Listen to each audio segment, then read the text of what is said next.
প্রায় ৫ কোটি টাকা কর বকেয়া বাণিজ্যিক অবাণিজ্যিক গাড়ি মিলিয়ে দক্ষিণ দিনাজপুর জেলা জুড়ে এর মধ্যে ২,০০০-এর বেশি গাড়ির ফিটনেস নেই, ১,০০০-এর বেশি গাড়ির পারমিট নেই, প্রায় ২০,০০০-এর বেশি গাড়ির ট্যাক্স ফেল। ফলে নিয়ম বহির্ভূতভাবেই জেলা জুড়ে চলছে বহু গাড়ি। নির্দিষ্ট তারিখের আগে যদি ট্যাক্স সহ অন্যান্য কাগজপত্র ঠিক করে নেওয়া হয় তাহলে জরিমানাও লাগবে না বলে পরিবহন দফতর ইতিমধ্যে প্রচার অভিযান শুরু করেছে। যেগুলো গাড়ি বসে যাচ্ছে বা কী কারণে চালাতে পারছে না, বাস্তব পরিস্থিতি হচ্ছে তেলের দাম বেড়েছে, যেভাবে বেড়েছে ধাপে ধাপে তেলের দাম বেড়েছে। তা ভাড়া কিন্তু আমাদের সেই ৬২ টাকা লিটার তেল, সেই হিসাবে ভাড়া কিন্তু এখনও চলছে। তো কীভাবে গাড়িটা চালাবো আমরা? প্রতিদিন ডে টু ডে লস হচ্ছে। তারপর হচ্ছে টোটোর অত্যাচার, লোকালি টোটো, এটা প্রশাসনের কাছে বারবার দ্বারস্থ হোক, কিছু করা গেল না, এখনও পর্যন্ত কিছু করা গেল না। এই অবস্থায় অনেক গাড়ি স্যারেন্ডার করে দিয়েছে, স্ক্র্যাপ করে দিয়েছে। যেগুলো ট্যাক্স দিতে পারছে না বা ইয়ে করছে মানে হচ্ছে তাই বসে গেছে। গাড়ি যদি না চালাতে পারে তাহলে ট্যাক্সটা কীভাবে দিবে? আমাদের যেগুলো রানিং গাড়ি চলছে সেগুলো কিন্তু ট্যাক্স আপ টু ডেটই আছে, বকেয়া নেই। যেগুলো গাড়ি বসে গেছে সেগুলো গাড়ি ট্যাক্স হয়তো বাকি রয়েছে। বিগত দিনে দেখা গিয়েছে অনেক বাস, লরি, এমনকি নাইট সার্ভিস বাসগুলিও পারমিট ছাড়াই যাতায়াত করছে।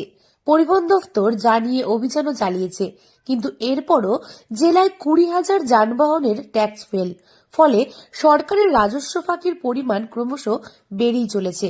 খোদ জেলা আঞ্চলিক পরিবহন দফতরের আধিকারিক সুজয় সাধু ও অন্যান্য আধিকারিকরা বালুরঘাট থেকে কুসুমমুন্ডি, হরিরামপুর থেকে হিলি চষে বেড়াচ্ছেন। চলছে প্রচার। বাস, লরি ও অন্যান্য যানবাহনের মালিকদের সঙ্গে কথা বলে তাদের বকেয়া মিটিয়ে দেওয়ার অনুরোধ করছেন।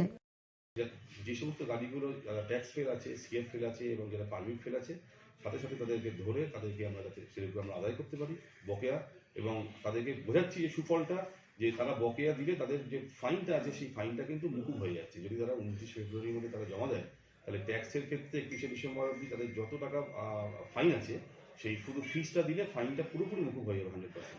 এবং সিএফ এবং পারমিটের রিনিউয়ালের ক্ষেত্রে যারা ডিফল্টার আছে 31 ডিসেম্বর অবধি, তারা যদি 31 জানুয়ারির মধ্যে তারা তাদের সিএফ ফিস এবং যদি পারমিট ফিস জমা করে তাহলে 100% মুকুব হয়ে যাবে, এবং যদি 29 ফেব্রুয়ারির মধ্যে জমা করে তাহলে তাদের ফাইনটা 80% মুকুব হয়ে যাবে।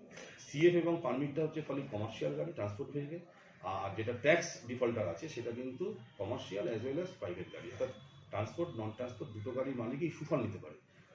জেলা পরিবহন দফতর সূত্রে জানা গিয়েছে, বাস, লরি, ট্রাক, ট্রাক্টর, অটো, ছোট গাড়ি, বাইক সহ বিভিন্ন ধরনের যানবাহন দক্ষিণ দিনাজপুর জেলা জুড়ে প্রায় ৫০,০০০-এর বেশি রয়েছে।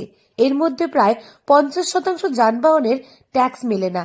এর ফলে জেলার বিভিন্ন প্রান্তে ট্যাক্স ছাড়াই দাপিয়ে বেড়াচ্ছে নানা যানবাহন। এমনকি পারমিট ছাড়াই লরি, বাস, অটো সহ নানান যাত্রীবাহী যানবাহন খেয়াল খুশি মতো নানা জায়গায় যাতায়াত করে চলেছে। অন্যদিকে গাড়ির মালিকরাও অসহায় নানা কারণে। বিপুল সংখ্যার এই ট্যাক্স আদৌ কবে ঘরে উঠবে বা কতটা তোলা সম্ভব হবে তা নিয়েও সন্দিহান রয়েছেন দফতরের শীর্ষ আধিকারিক থেকে শুরু করে সরকারি আমলারা।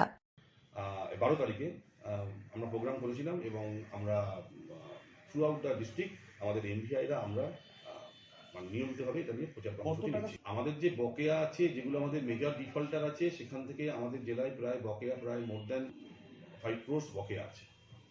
জেলা পরিবহন দফতর তরফে যা নিয়ে মাঝে মধ্যেই অভিযান চালানো হচ্ছে। দক্ষিণ দিনাজপুর থেকে সুস্মিতা গোস্বামীর রিপোর্ট, লোকাল 18 বাংলা।